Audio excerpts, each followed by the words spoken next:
Hey everybody, welcome to the GameChanger Lacrosse podcast. I'm your host, Joe Evoli.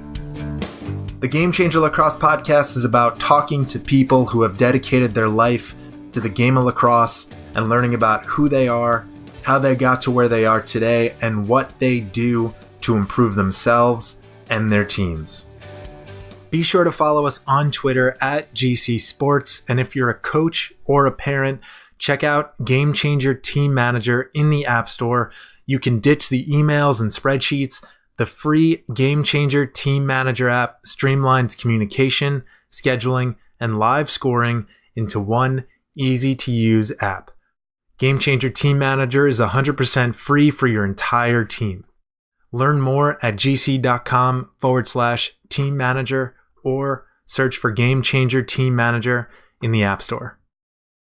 Today in the show, we have the head women's lacrosse coach at Rutgers University, Laura Brand Sias. Coach Brand graduated from Rutgers University and is now on her 17th season as the head coach of Rutgers Lacrosse.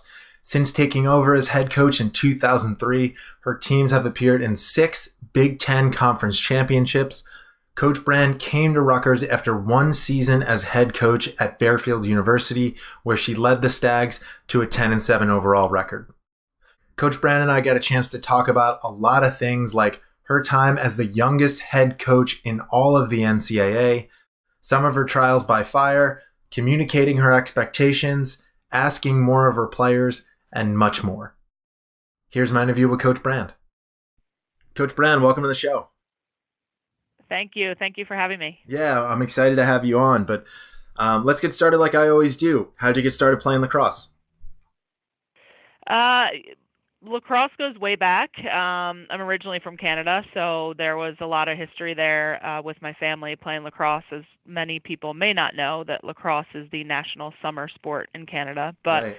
I did move to suburbs of Philadelphia when I was younger with my dad's job. So grew up in a town called Radnor. Lacrosse is a really big sport in that area. So spent all of my school years playing lacrosse and, had the chance to continue on at Rutgers and jumped at that opportunity. Right. So that's how it all began. So did you play any other sports while you were growing up? Dabbled in soccer a little bit, but mainly field hockey, lacrosse, and then ran winter track. Gotcha. So then at what point did you start thinking about lacrosse might be the thing that you wanted to play at the next level, that you wanted to play in college? Yeah, it actually can be attributed to one of my high school coaches. I actually was primarily a field hockey player. That was my best sport growing up. But she saw potential in me, continuing my lacrosse career at the collegiate level, and really pushed me to pursue that and helped me with, my college contacts and things like that. And when I was in high school, there wasn't a club scene like there is right now. You basically played on Memorial Day weekend and went to the camps and clinics at any schools that you were interested in. There wasn't a summer circuit or anything like that. So there was limited opportunity to be exposed to college coaches. So she really helped me, and then it just went on from there. Gotcha. And I'm curious, did you feel like, I guess specifically your field hockey experience, did you feel like that helped with your lacrosse game at all?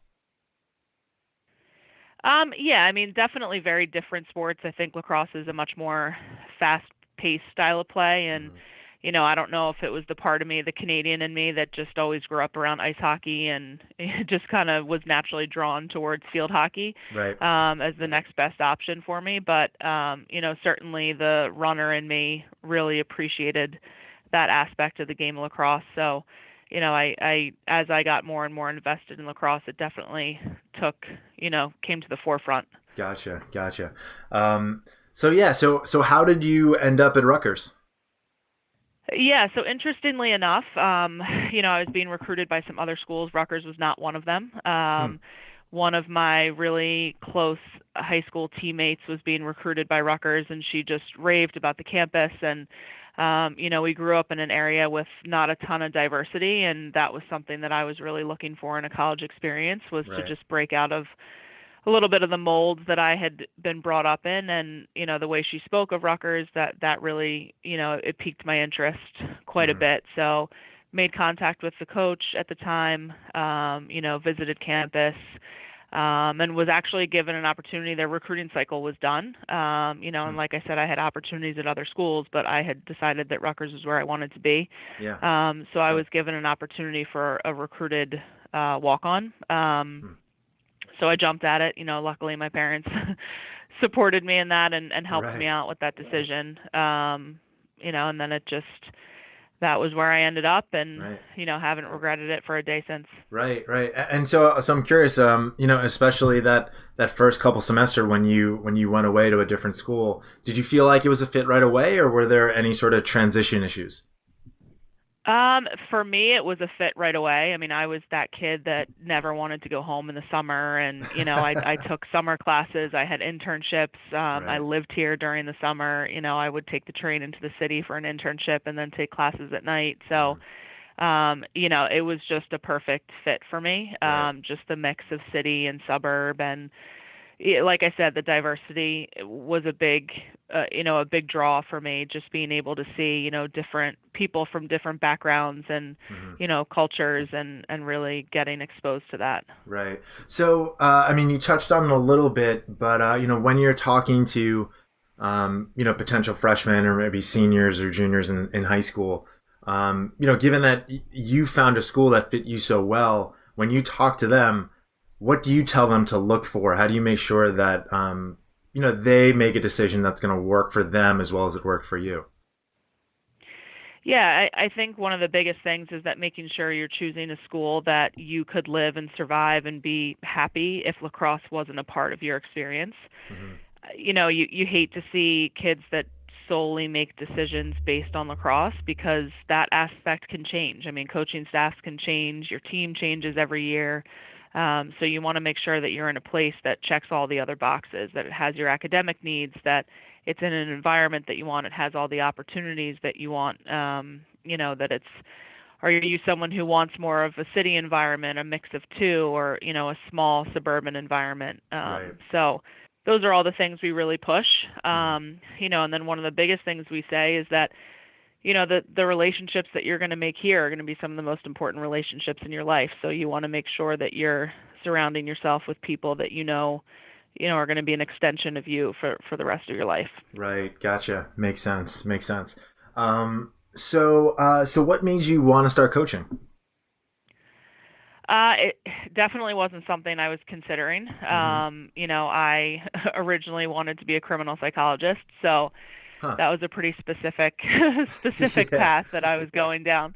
So I was a psych-soc double major all through college, and dabbled a little bit in some, intern experiences that would take me down that path, and it actually just helped me realize that wasn't what I wanted to do. So my plan after college was really to just get involved in the pharmaceutical industry, try and find a position there to just get my feet wet. Right. So I was interviewing, and my coach at the time, had reached out to me. I had moved home. I was interviewing for jobs, and she had, just reached out and said, listen, I have, my assistant job position is open. It only pays $1,500.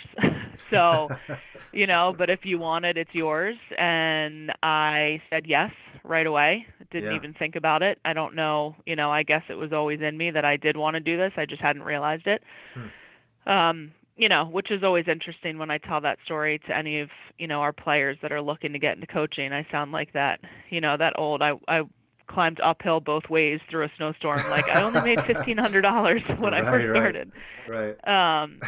But so I moved back up to campus. I found a job in pharmaceuticals, so I would do that from 7:30 to 3:30 every day, and then I would drive back to campus for practice every afternoon. So that was my life for a little while, and then fortunately the position went full time. And then, I was able to focus on this full time as an assistant. Gotcha. And so was it right away that you started thinking about this as a potential career, or did that come over time? It definitely felt like the right fit, and there wasn't anything pulling me away from it. So it was something I was pretty invested in from day one. Gotcha. So that first coaching job was as an assistant at Rutgers. Is that right? Yes. Yes. Gotcha. So what that first year, what were some of the biggest lessons that you learned? What were some of the biggest surprises? I mean, my first year as an assistant was interesting because a lot of the players on the team I had played with. Right. So it was that, that dynamic of trying to, shift their focus to me as a coach, but also recognizing that I still needed to hold on to some of those relationships and not just kind of, quit them cold turkey, but, having that good balance of recognizing what's appropriate and what's not. But it was a good dynamic. It allowed me to be a good sounding board for the players and be a good go between them and the head coach. And, so it was valuable in that way. And obviously I was young, I was straight out of college. So, Right. it was a good learning experience to have to find that balance. Yeah. So I hear that question, or I hear that answer a lot from coaches who, played on the team before and then went to be an assistant coach the next year. Can you talk a little bit more about how you navigated that problem? Yeah, you're forcing me to think back a really long time ago. I mean, it was more so just, continuing to be the same personality that I had been and being open with them so that they felt comfortable communicating things with me. But certainly I removed myself, from any type of social scene or anything Right. like that, and was just trying to transition myself into more of that mentor and sounding board as opposed to a friend and teammate. Gotcha. So tell us about how the position at Fairfield came about. Yeah, so one of my former teammates at Rutgers, she was actually the head coach at Marist at the time, and she had been asked by Fairfield to assist them in their head coaching search. So she reached out to me, really pushed the opportunity. I went into it not knowing much about Fairfield or what the program had to offer or the school, but went into it eyes wide open and had the opportunity to interview there. And it was a great experience. And I think the main thing was that it was drastically different from the experience at Rutgers, going from a big state school to, a smaller Jesuit institution and, kind of going back to an area that was similar to the one that I had grown up in.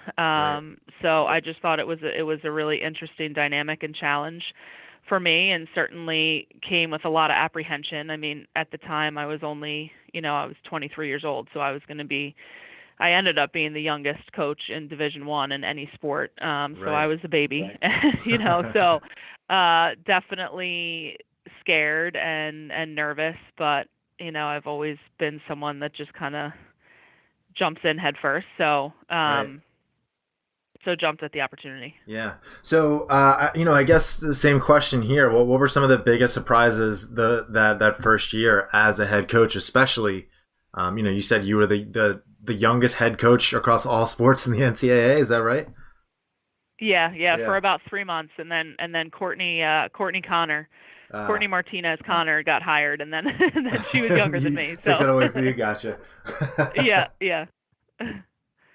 I mean, one of the stories that I will always remember is our first away trip at Fairfield. They had a team driver that drove the team bus all the time, and the girls were all on the bus waiting for me, and I got on the bus, and I had them do the head count, and I was like, okay, we're ready to go. And he's like, well, we need to wait for the coach. And I'm like, that's me. I'm the coach. And he was like, no, you're not. So I had to go back into the building and get my staff ID and show it to him, and then he finally agreed to drive us to our game. So I mean, I guess in terms of moving from an assistant coach at your alma mater where you're comfortable, and now you're going to a school that I guess you said the area is close or is similar to the area that you grew up in. But it's a completely different school. What were some of the lessons that you learned that first year as the head coach? Yeah, I mean, one of the things that I will always value about my time at Fairfield is that I mean, it was really trial by fire, but that was such a valuable thing for me. I mean, they handed me the keys and they Mm-hmm. basically said, "Here's your office. Everything you need is in there. Figure it out." Right. Um, and that can be a scary thing, but it also forced me into a place where I just had to grind and figure it out, and I didn't Mm. have time to Right. be nervous about anything. I think one of the most calming things was the first day of practice and how nervous the team was. Hmm. They had this perception that I was coming from this bigger state school, and was I gonna think they were good enough? And Mm-hmm. so all the fears that I was having were the same fears that they were having, and that Right. put me at ease right from day one. Gotcha. And I was able to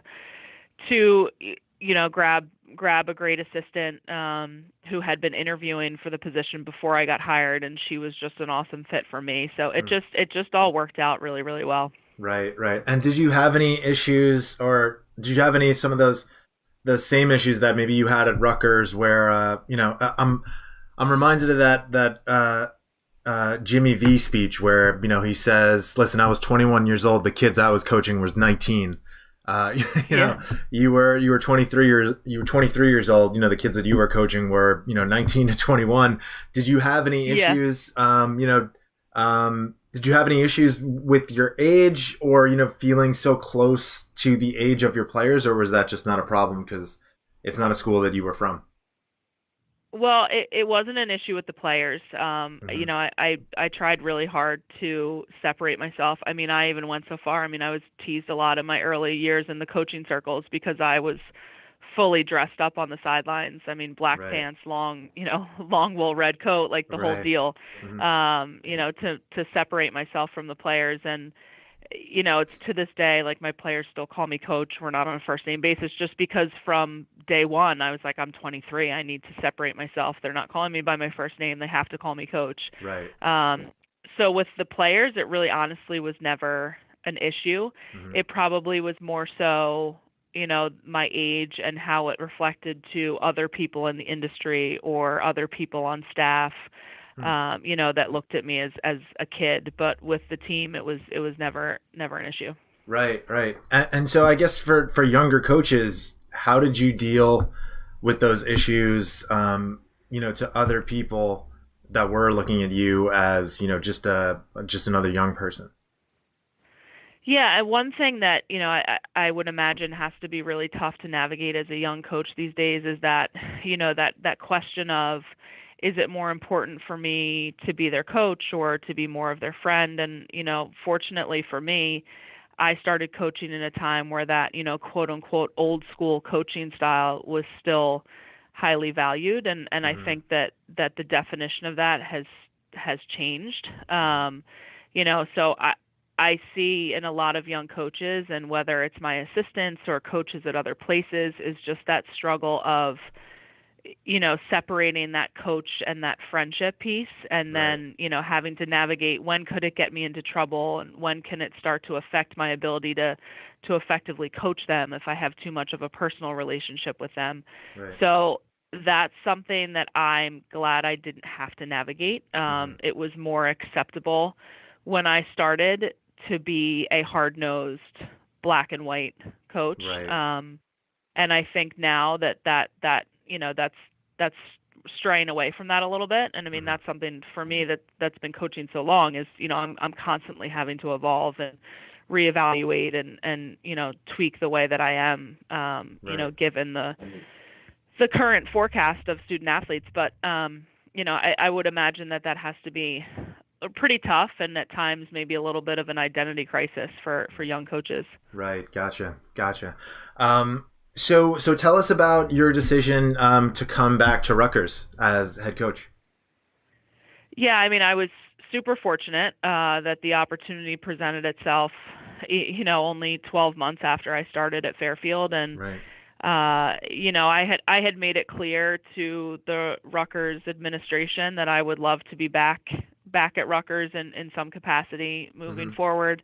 So when the opportunity presented itself, I jumped on it and prepared as best as I possibly could, and Right. did the best I could to, to have a good interview, and I just lucked out that everything fell into place.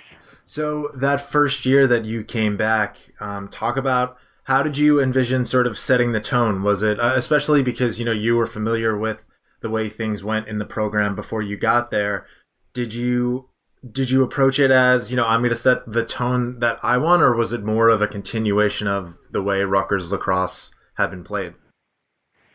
Yeah, and fortunately for me, all the players that I had played with were gone. Right. So it was long enough that they were gone, and some of the players that I had been an assistant coach for were still there. And so I had, some firsthand insight into some of the struggles and concerns that they had during my time as an assistant. So I really went in with, my own philosophy, and recognized that it was time for some change and some things to be done differently. And certainly, my predecessor had brought in a great group of talent, and, it was just a matter of putting everything together. So, it was one of those like fairy tale situations where you come in your first year and, the kids just needed a little something different, and it all, worked out. And that first year was a really solid year for us. So Right. I was lucky in that respect. Right. And so as a coach, coming in and, you're thinking like, hey, I have a little bit of a different philosophy that I want to set. How did you go about sort of communicating that to the team?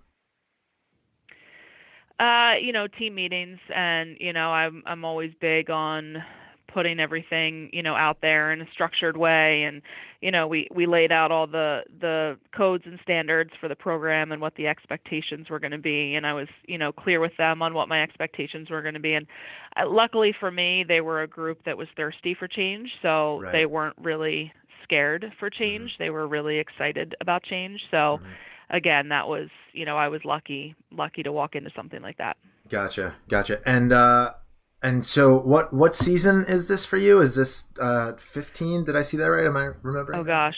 It might be. That might Yeah, be something it. like that.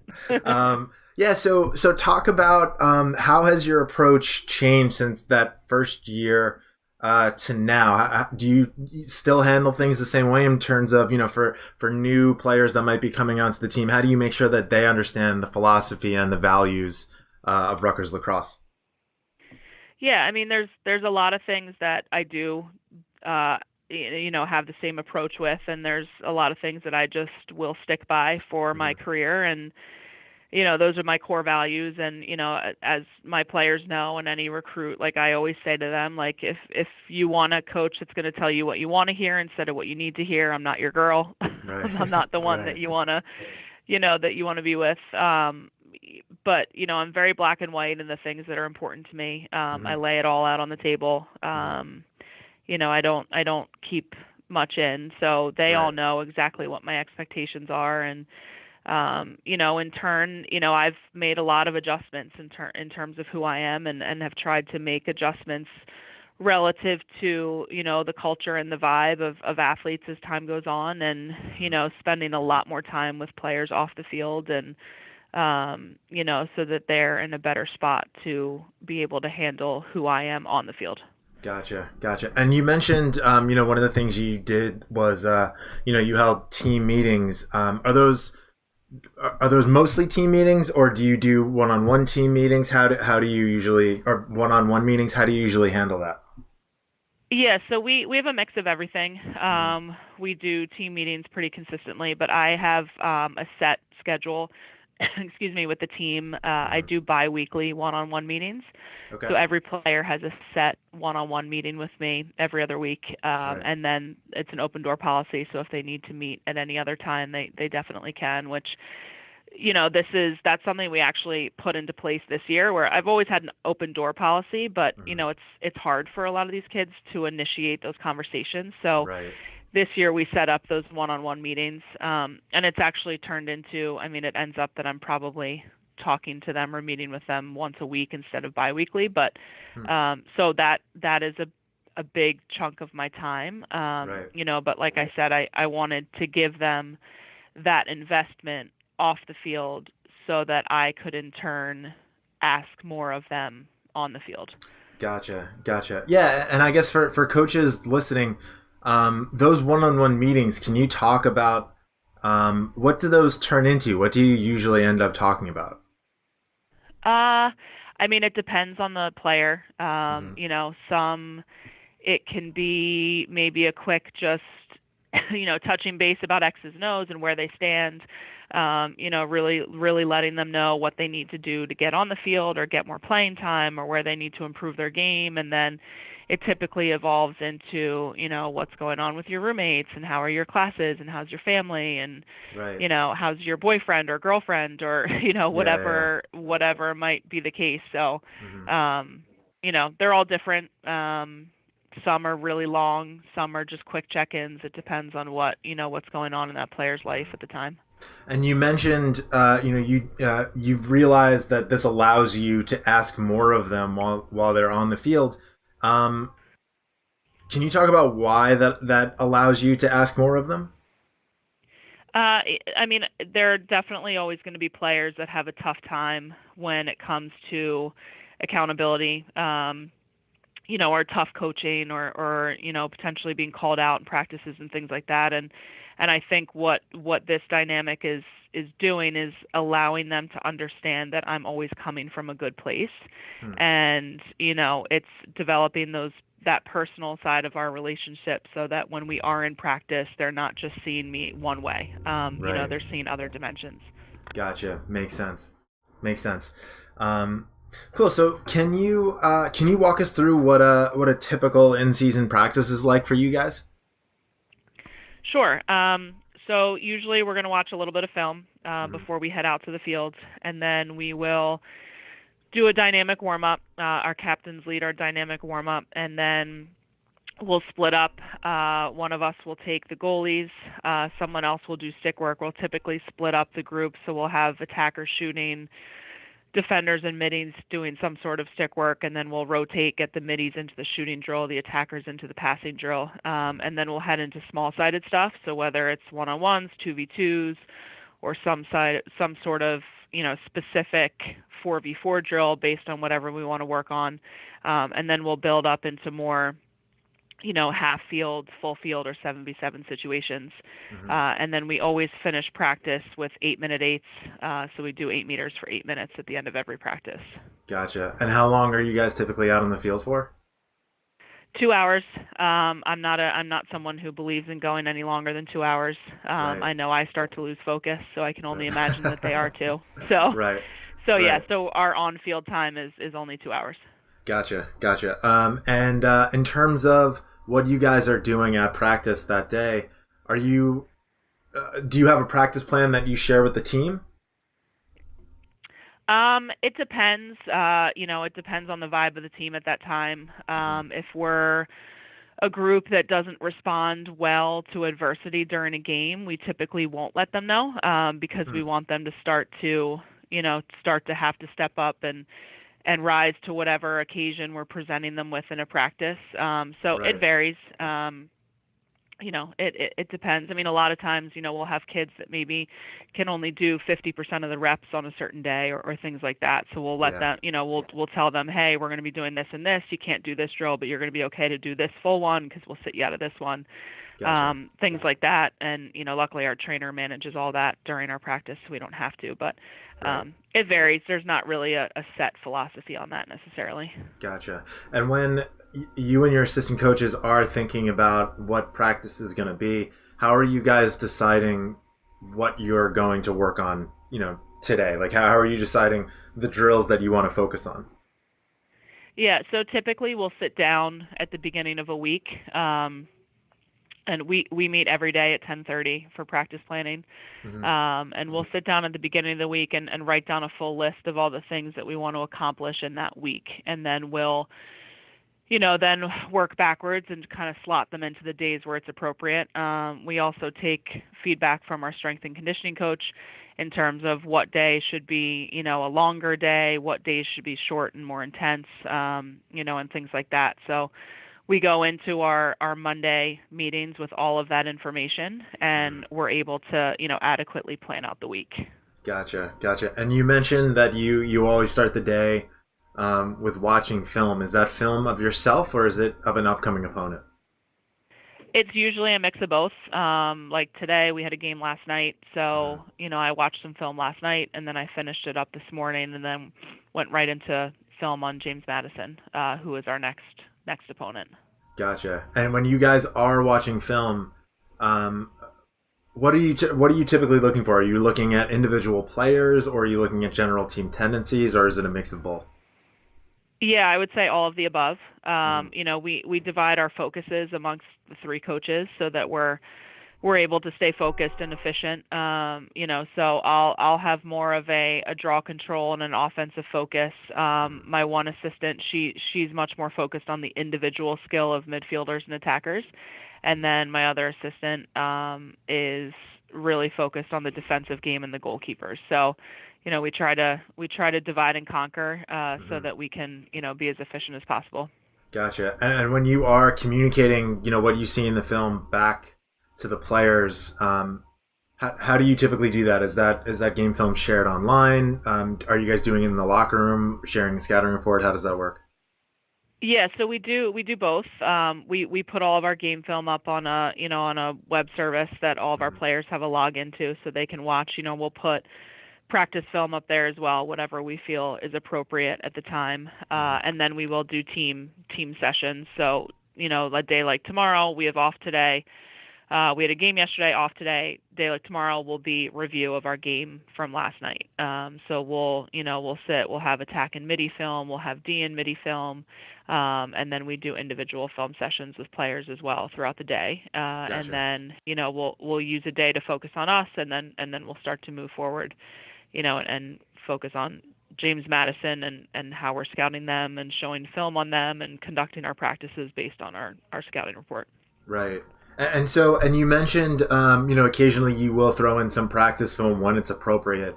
Um, what sort of things are you guys looking at when you do look at practice film? One of the biggest things that the players want to see is if we're doing 1v1s. They really want to see how they're doing on their dodges or how they're doing on their 1v1 defense. We have Gotcha. the luxury of having two managers that are at all of our practices, so we're actually able to get a lot of our stuff live coded, so they're clipping it. Hmm. So when we put it up on this shared site, players can actually go in and they can watch all their 1v1s and just clip a button and see all the 1v1s, and Gotcha. things like that. So it's a little, again, more efficient for them, which ideally is efficient as we can be as possible, since they Right. do have a lot of demands on their time. Right. We like to do that. Gotcha. Makes sense. So yeah, you as a head coach, you have a game coming up against James Madison. How are you preparing as a head coach for a game? What do you try to get right in your head before the game starts? Yeah, just being as familiar with our opponent as I possibly can. Mm-hmm. Trying to pick up on trends, tendencies. I'm always kind of looking at the stats and studying them and trying to equate that to what they do on a game by game basis, and just try to evaluate what could be coming at us, so that I'm prepared for any adjustments that I'm going to have to make in the game. If there's certain personnel that I think maybe aren't starting for us right now, but they might match up well against some of their players, and then that way we've got that prepared, of who we could be rotating in. Right. Also any small-sided plays that might beat their defense that maybe aren't part of our normal offensive package, but we're going to go over them in a small-sided drill, and then we're able to call that during a game, or draw something up during a timeout. You always want to have a game-winning goal play in your back Right. pocket for every single game. So Right. things like that. Just prepping for that kind of stuff. Gotcha. Got it. And I'm curious about that one. Do you have one game-winning goal play that you always have, or is it dependent on the team that you're going to play? I'm more of a dependent on the team that we're going to play kind of Right. person. Luckily for us, it worked out for us already this year. Right. We needed that in our game against Delaware, and we Mhm. were able to draw it up. And sometimes it's hard because you see something that's going to work really well, and Mhm. you use it early on. So then you got to come up with something different for the Right. end of the game. So, that's where you kind of have to just be a keen observer of the game, and watching all the tendencies to try and come up with something else. So, Right. um, Yeah. Makes sense. Cool. So just a couple more questions. For recruits or young players that are listening, what do you recommend that they do to stand out or get noticed for high school kids that are looking to play lacrosse at the next level? I think one of the biggest thing, I mean, it's hard because, with social media these days, you can follow so many kids and it's all about stick tricks and, the flashy stuff and the fancy stuff. And I think all that stuff's great. I think there's a definite place for all that, and it showcases people's ability to handle the ball and their skill set. But one of the biggest things is that, when kids are provided the opportunity to showcase their athleticism and their competitive nature, they need to really maximize that. So, making sure that attackers are riding the ball nonstop. I mean, that's something that coaches notice, even if you're, maybe you're only putting the ball in the back of the net a little bit and there's another kid who's, scoring 8 goals, but they don't ever ride the ball. You score 3 goals and, you ride every single ball all the way to the opposite restraining line. Those are the kind of things that college coaches are looking for, because I don't think that that's something that's consistently